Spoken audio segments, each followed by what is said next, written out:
সঠিক সময়ে আজকে আমার সকাল হয়েছে আর উঠেই আমি সমস্ত রকম আমার যা যা যাবতীয় কাজ থাকে সেই কাজগুলো করতে শুরু করে দিয়েছি।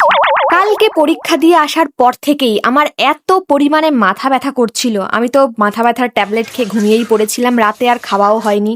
তাই আজকে সকালে উঠেই আমার পেয়ে গেছে খিদে, কিন্তু এত সকালে খাওয়ার মতো এখন আপাতত তো বিস্কুট ছাড়া আর কিছুই নেই। আর এদিকে আমার বোন এখনো পর্যন্ত ঘুমাচ্ছে, প্রায় 7:30 বেজে গেছে। আনন্দ তো ওরই।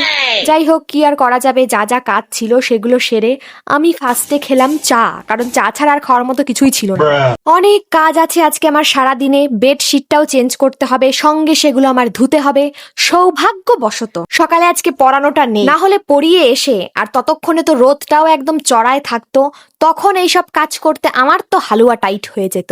যাই হোক, এখন হচ্ছে পাট কাটার সিজন, আর এই সিজনটার থেকেই আমার মনে হয় কেমন যেন পুজোর আর বেশি দিন নেই। আসলেই পুজোর আর বেশি দিন বাকি নেই, তবে এই টাইমটা থেকে একটু বেশি মনে হয় যে পুজোর আর কিছুদিনই বাকি। জামা কাপড় ধোয়া কাচা সবই আপাতত কমপ্লিট, একটা অন্য বেডশিট পেতেও দিলাম, তারপরে একটুখানি উলও বুনে নিলাম, যাতে আমার মনটা খুবই ভালো লাগছে। এরপরে আরো কিছু কাজ ছিল, সেগুলো কমপ্লিট করে ফেললাম। স্নান করে এসেই এত ফ্রেশ লাগছে, জামা কাপড়গুলো শুকিয়ে গেছে তো ওগুলো ভাঁজ করে রাখলাম। আপাতত আমার কাজ এখানেই কমপ্লিট।